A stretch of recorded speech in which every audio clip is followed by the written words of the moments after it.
Comentario Hechos, capítulo 18 y 19. Capítulo 18. De Atenas, Pablo se dirigió a Corinto, una de las ciudades más grandes de esa época.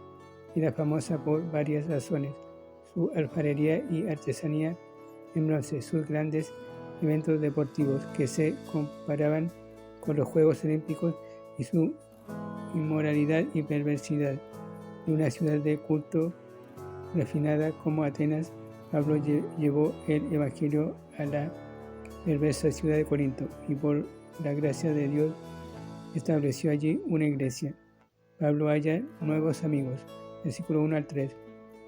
Se acostumbraba a que los padres judíos enseñaran a sus hijos un oficio, incluso si estos iban a ser rabíes. El oficio de Pablo era hacer tiendas, habilidad que usó lucrativamente para sostener su ministerio en Corinto. 1 Corintios capítulo 9, versículo 15. Fue por medio de su oficio que se encontró con una pareja cristiana,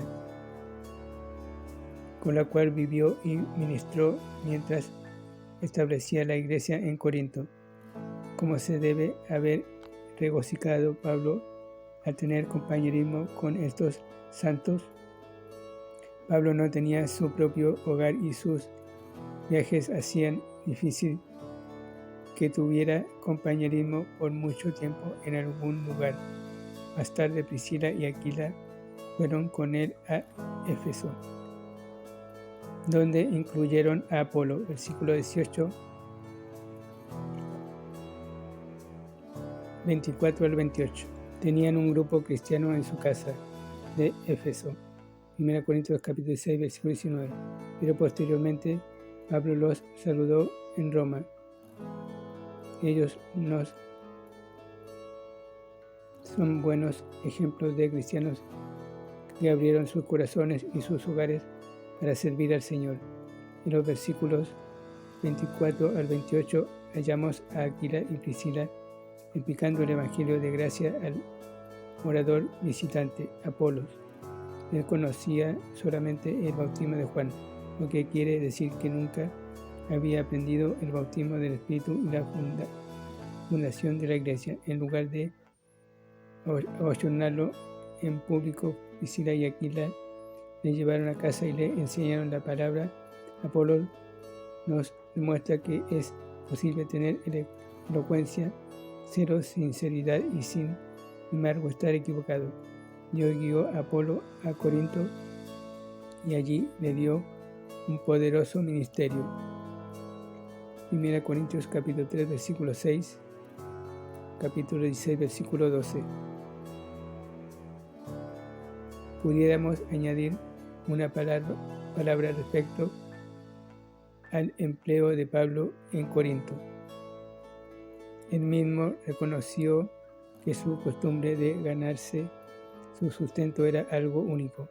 El modelo escritural es que los que anuncian el Evangelio que vivan del Evangelio. 1 Corintios capítulo 9, versículo 14. En su trabajo misionero pionero, Pablo deliberadamente sufragó sus gastos para que ninguno le acusara de predicar por dinero. 1 Corintios capítulo 9, su clara explicación. Pablo funda una nueva iglesia. Versículos 4 al 17. Pablo empezó en la sinagoga, pero el testimonio duró tan solo poco tiempo. Entonces se volvió a los gentiles. 1 Corintios capítulo 13, versículo 46. Por ese mismo tiempo salió de la casa de Priscila y Aquila y se fue a la de un gentil llamado Justo, que era un prosélito judío y cuya casa estaba cerca de la sinagoga.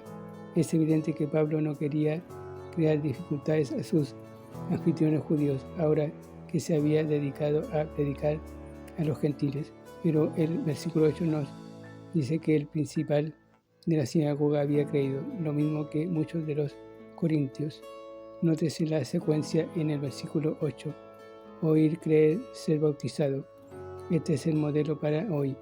En 1 Corintios capítulo 1, versículo 14 al 17, Pablo nos informa que él mismo bautizó a algunos en Corinto. 1 Corintios capítulo 1, versículo 11 al 17. lo cual prueba que el bautismo en agua es una orden para esta edad. Es muy probable que Silas y Timoteo, versículo 5, eran los que más bautizaban, puesto que la misión principal de Pablo era evangelizar. Dios le dio una promesa especial de éxito y él permaneció 18 meses en la ciudad. Un cambio en los líderes políticos provocó nueva oposición, pero Pablo todavía se quedó, versículo 18, para predicar y enseñar. Nótese que hay un nuevo principal en la sinagoga, Sóstenes, versículo 17. Versículo 18. Parece que la salvación de Crispo hizo necesario que los judíos eligieran un nuevo dirigente, pero si el Sóstenes del versículo 17 es el mismo que se menciona en 1 Corintios capítulo 1, también él se convirtió. Nótese que los que se bautizaron eran creyentes, versículo 8. Esta lista excluye infantes. Pablo termina su segundo viaje, versículo 18 al 22. El voto que se menciona en el versículo 18 presenta un problema y tal vez no podamos contestar todas las preguntas que plantea. Tal vez se trata del voto nazareo, puesto que incluía dejarse crecer el cabello. Números capítulo 16. El pelo se cortaba al finalizar el periodo del voto y Pablo lo hizo en Cencrea, el puerto marítimo de Corinto. Si Pablo ofreció los sacrificios exigidos cuando llegó a Jerusalén, no lo sabemos porque se guarda silencio.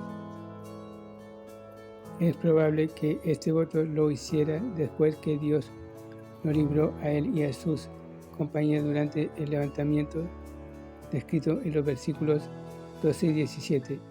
Este voto quizás fue en acción de gracias a Dios, puesto que tales votos eran puramente voluntarios.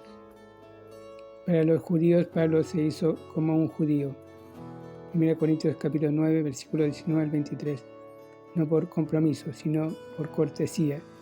Sin dudas, Pablo sabía que no había méritos en tales votos, y tampoco necesariamente sentaba un ejemplo para los creyentes de hoy. Entendía con claridad el significado de la gracia de Dios y no estaba retrocediendo al legalismo de las prácticas ceremoniales. Es evidente que finalizar este voto en Jerusalén era algo de suma importancia para él, tanto así que no se quedó en Éfeso a pesar de que los judíos se lo pidieron. Pablo regresó a Antioquía e informó a la iglesia. También saludó a los hermanos de Jerusalén.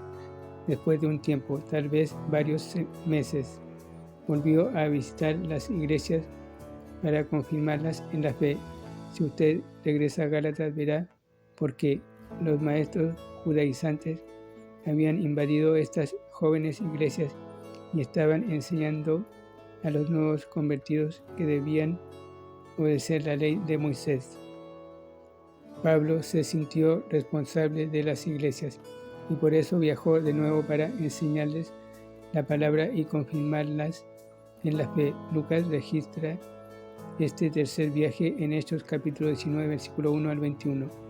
La mayoría de la narración trata de un gran ministerio por 3 años en Éfeso.